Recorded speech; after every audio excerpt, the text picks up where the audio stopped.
وَلَقَدْ مَكَّنَّاكُمْ، خیال کر لینا مولانا، ہمارے حضرت اقدس فرماتے ہیں جب بخارا میں جو کانفرنس ہوئی امام بخاری رحمۃ اللہ علیہ پر، تو شیخ الحدیث مولانا سلیم اللہ خان رحمۃ اللہ علیہ وہ بھی گئے، تو حضرت فرماتے ہیں کہ میں نے مقالے پیش کیے امام بخاری پر، تو میں نے بیت المقدس کہا، بیت المقدس کہا، تو ایک غیر مقلد کھڑا ہو گیا، اس نے کہا کس قسم کی شیخ الحدیث ہو، آپ بار بار کہہ رہے کہ بیت المقدس، لفظ بیت المقدس نہیں ہے، لفظ بیت المقدس ہے۔ پھر اس نے حوالہ دیا فلاں کتاب میں، فلاں کتاب میں، فلاں کتاب میں، فلاں، کہتے ہیں کہ میری شیخ الحدیثی خاک میں مل گئی، اور حضرت فرماتے ہیں کہ میں اتنا مٹی بن گیا، اور اتنا کہ اتنی بڑی داڑھی تھی اس غیر مقلد کی، میرے پاس حوالے نہیں تھے، سمجھے؟ تو فرماتے کہ میں تو بالکل رسوا ہو گیا اس کے سامنے، لیکن فرمایا ایک خوبصورت سا سرخ رنگ کا ایک آدمی اٹھا، اور اس نے کہا اجلس، اور اس کو کہا بیٹھ جا، کیف تقول بأن هذا اللفظ بیت المقدس لم يرد بیت المقدس انا اریک فی الکتب کذا فی الکتاب الفلانی کذا کذا کذا کذا، کہتے ہیں اس نے شروع کیا، اس نے کہا بیت المقدس بھی ہے اور مقدس بھی ہے، پھر اس نے حوالہ دیا، حوالہ دیا، حوالے اتنے کتابوں کے، کہنے لگے فوراً غیر مقلد کی ہوا نکل گئی، وہ نیچے بیٹھ گئے۔ لیکن میں حیران تھا کہ یہ خوبصورت آدمی، یہ کہاں سے خدا نے میرے لیے غیب سے بھیجا کہ اس نے میری مدد کی، غیر مقلد نے تو مجھے چت کر دیا تھا۔ فرمایا کہ کانفرنس ختم ہوگی، میں نے لوگوں سے پتا کہ یہ کون ہے کہ اس کو سینے سے لگا دوں، تو انہوں نے کہا عبد الفتاح ابو غدہ، اسی کو کہتے ہیں جو کہ حنفی ہے، سمجھے؟ اس لیے خیال کر لینا مولوی صاحب۔ ایک بڑے شیخ الحدیث نے ہمارے حضرت سے، مجھے خوب یاد ہے، فرمانے لگے اشاعت اللمعات کے اندر، محدث دہلوی نے، شاہ عبدالحق محدث دہلوی نے اشاعت اللمعات کے اندر لکھا، اس طرح لکھا، تو وہ اپنے علمیت جھاڑ رہا تھا، حضرت نے فرمایا آپ کو تو کتاب کا نام ہی معلوم نہیں ہے، وہ اشاعت اللمعات تھوڑی ہے، وہ اشعت اللمعات ہے، وہ اشعت اللمعات ہے، شعاع کی جمع ہے، سمجھے؟ جیسے اشحتن علیکم، اور آپ کو کتاب کا نام ہی پتہ نہیں ہے، اور یہ ہے کہ بڑی بڑی باتیں مجھ پر یہ ہے کہ آپ اپنا پاور ڈال رہے ہیں، بس مولوی صاحب ختم،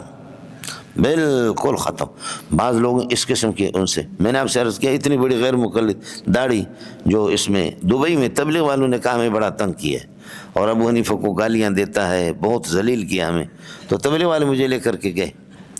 تو اس نے ہماری خدمت بھی کی، اور اس کے بعد میں نے کہا سنا ہے ابو حنیفہ سے آپ کے بڑی یہ ہے کہ شکایت ہے، بتا دو ابو حنیفہ کی کیا غلطیاں۔ اس نے کہا کہ صریح حدیثوں کو چھوڑتا ہے، جیسے رفع یدین کے بارے میں، اس وجہ سے مجھے شکایت ہے، رفع یدین کے بارے میں جیسے کہ اللہ آپ کو بھلا کرے، وائل ابن جوہر کی روایت ہے۔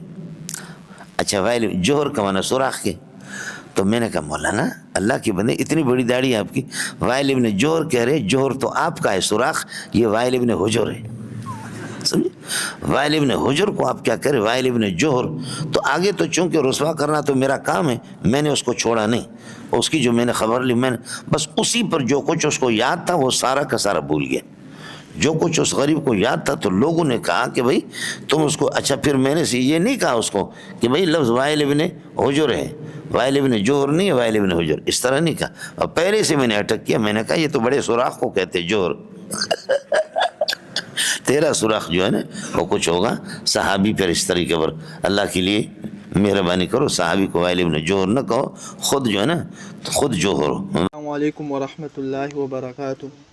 محترم سامعین، غیر مقلد سے مولانا منظور مینگل صاحب کا جو سامنا ہوا، تو میں یہ بتانا چاہتا ہوں کہ غیر مقلد کسے کہتے ہیں، اور غیر مقلد کون لوگ ہیں، اور یہ مکتبہ فکر غیر مقلدین کا کس کس ممالک میں پایا جاتا ہے اور کہاں ہوتے ہیں یہ۔ پہلی بات، یہ غیر مقلد کہتے ہیں جو کسی بھی فقہ کو فالو نہ کریں، کسی فقہ کو نہ مانیں، اور فقہ کے بانی کو تسلیم نہ کرے، اسے غیر مقلد کہتے ہیں، یعنی کسی کو فالو نہ کرنے والے کو غیر مقلد کہتے ہیں۔ اور ہمارے ملک پاکستان، انڈیا، بنگلہ دیش، یہ بر صغیر جو ہے، ہندوستان بر صغیر، یہاں غیر مقلد کو اہل حدیث سے بھی تعبیر کیا جاتا ہے، اور ان کو اہل حدیث بھی کہتے ہیں۔ تو ان کا جو مکتبہ فکر اور ان کا جو اپنا نظریہ خیالات ہے تو یقیناً وہ غلط ہے اور غلطی پر ہے، تو ہم عام لوگوں کو چاہیے کہ ہم